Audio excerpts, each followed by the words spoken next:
आज का पहला पाठ प्रेरित चरित्र अध्याय 15 पद संख्याएं 7 से 21। मेरा विचार यह है कि जो गैर यहूदी ईश्वर की ओर अभिमुख होते हैं उन पर अनावश्यक भार ना डाला जाए। जब बहुत वाद विवाद हो चुका था तो पेतरुस ने उठकर यह कहा, भाइयों, आप जानते हैं कि ईश्वर ने पिछले दिनों आप लोगों में से मुझे चुनकर निश्चय किया कि गैर यहूदी मेरे मुख से सुसमाचार का वचन सुने और विश्वास करे। ईश्वर मनुष्य का हृदय जानता है। उसने उन लोगों को हमारे ही समान पवित्र आत्मा प्रदान किया। इस प्रकार उसने उनके पक्ष में साक्ष्य दिया और विश्वास द्वारा उनका हृदय शुद्ध कर हम में और उनमें कोई भेद नहीं किया। जो जुआ ना तो हमारे पूर्वज ढोने में समर्थ थे और न हम उसे शिष्यों के कंधों पर लाद कर आप लोग अब ईश्वर की परीक्षा क्यों लेते हैं। हमारा विश्वास तो यह है कि हम और वे भी प्रभु यीशु की कृपा द्वारा ही मुक्ति प्राप्त करेंगे। सब चुप हो गए और वे बरनबास तथा पौलुस की बातें सुनते रहे, जो उन चिन्हों तथा चमत्कारों के विषय में बता रहे थे जिन्हें ईश्वर ने उनके द्वारा गैर यहूदियों के बीच दिखाया था। जब वे कह चुके थे तो याकूब बोला, भाइयों, मेरी बात सुनिए।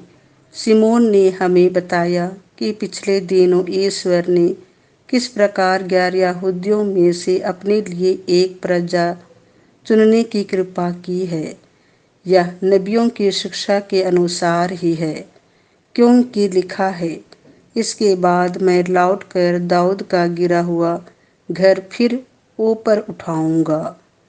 मैं उसके खंडहरों का पुनर्निर्माण करूंगा और उसे फिर खड़ा करूंगा, जिससे मानव जाति के अन्य लोग अर्थात सभी राष्ट्र जिन्हें मैंने अपनाया है प्रभु की खोज में लगे रहें।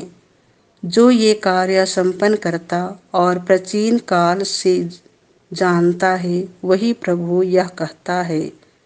इसलिए मेरा विचार यह है कि जो गैर यहूदी ईश्वर की ओर अभिमुख होते हैं उन पर अनावश्यक भार ना डाला जाए, बल्कि पत्र लिखकर उन्हें आदेश दिया जाए कि वे देव मूर्तियों पर चढ़ाए हुए मांस से, व्यभिचार से, गला घोटे हुए पशुओं के मांस से और रक्त से परहेज करें, क्योंकि प्राचीन काल से नगर नगर में मूसा के प्रचारक विद्यमान हैं और उनकी संहिता प्रत्येक विश्राम दिवस को सभागृहों में पढ़कर सुनाई जाती है।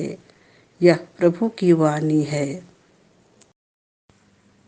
संत योहन के अनुसार पवित्र सुसमाचार अध्याय 15 पद संख्या 9 से 11। मेरे प्रेम में दृढ़ बने रहो, जिससे तुम्हारा आनंद परिपूर्ण हो। यीशु ने अपने शिष्यों से यह कहा, जिस प्रकार पिता ने मुझे प्यार किया है उसी प्रकार मैंने भी तुम लोगों को प्यार किया है। तुम मेरे प्रेम में दृढ़ बने रहो। यदि तुम मेरी आज्ञाओं का पालन करोगे तो मेरे प्रेम में दृढ़ बने रहोगे। मैंने भी अपने पिता की आज्ञाओं का पालन किया है और उसके प्रेम में दृढ़ बना रहता हूँ। मैंने तुम लोगों से ये बातें कही हैं जिससे तुम मेरे आनंद के भागी बनो और तुम्हारा आनंद परिपूर्ण हो। यह प्रभु का सुसमाचार है।